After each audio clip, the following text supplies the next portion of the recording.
बागेश्वर और पंडोखर महाराज में टकराव के हालात। बागेश्वर महाराज के खिलाफ उनके ताऊ पहुंचे पंडोखर धाम। ताऊ ने पंडोखर धाम महाराज से कहा, मेरा बेटा है उत्तराधिकारी।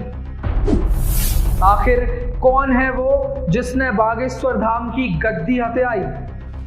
मध्य प्रदेश की धरती पर ऐसा कोई नहीं होगा जो बागेश्वर धाम सरकार के नाम से प्रसिद्ध पंडित धीरेन्द्र शास्त्री को ना जानता हो। जी हाँ, ये वही नाम है जो पूरे देश दुनिया में तेजी से लोकप्रिय हो रहा है। लेकिन कुछ दिनों से बागेश्वर धाम के सरकार पंडित धीरेन्द्र शास्त्री और पंडोखर धाम में टकराव की खबरों ने तूल पकड़ा हुआ है। आइए आपको क्रम से बताते हैं कि दोनों के बीच चल रहा विवाद क्या है। दरअसल छतरपुर जिले के बागेश्वर धाम पर धीरेन्द्र शास्त्री का दरबार काफी चर्चित है।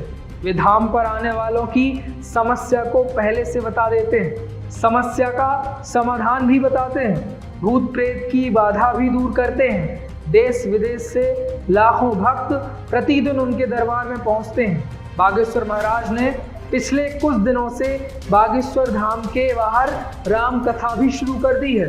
दमोह, बीना और इंदौर में उनकी कथा में बड़ी संख्या में भक्त पहुंचे थे।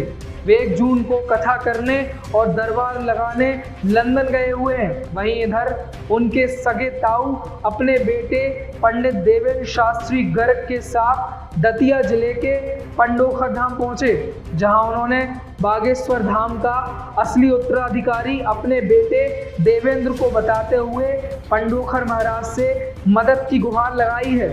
पंडोखर महाराज ने भी सार्वजनिक रूप से धीरेन्द्र शास्त्री को असत्य व छलिया बताते हुए देवेंद्र शास्त्री को असली पीठाधीश्वर बताते हुए बागेश्वर धाम को वापस पाने काशी में कुछ तंत्र क्रियाएं करने का सुझाव दिया है। यहाँ आपको बता दें कि धीरेन्द्र शास्त्री जिस तरह पर्चा बनाकर लोगों की समस्याएं बताते हैं, ठीक उसी तरह पंडोखर महाराज भी दरबार लगाकर लोगों के मन की बातें बताने और समस्या का समाधान बताते हैं। मामला यहीं तक नहीं रहा। आगे पंडोखर महाराज ने धीरेन्द्र शास्त्री के ताऊजी से कहा कि आपका बेटा असली है, इसलिए उसका दरबार शुरू कराओ। वह घोड़े पर बैठकर भी दरबार लगाएगा तो भी सफलता मिलेगी। उन्होंने कहा कि धीरेन्द्र शास्त्री ने काशी में मृत संत सेतुलाल महाराज की आत्मा को सिद्ध कर लिया है। तंत्र विद्या से यदि सेतुलाल महाराज की आत्मा को काशी में ही स्थान मिल जाए तो धीरेन्द्र शास्त्री की शक्ति समाप्त हो जाएगी।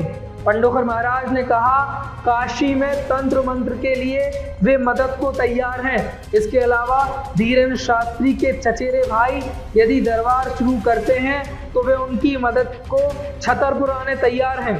अब इस घटना के बाद दतिया से छतरपुर तक इन दोनों संतों में टकराव की संभावना बढ़ गई है। दोनों संतों के समर्थक भी सक्रिय हो गए हैं। यह सही है कि फिलहाल धीरेन्द्र शास्त्री के समर्थक बड़ी संख्या में हैं। सोशल मीडिया पर बागेश्वर महाराज के भक्त पंडोखर महाराज को जमकर खरी खोटी सुना रहे हैं।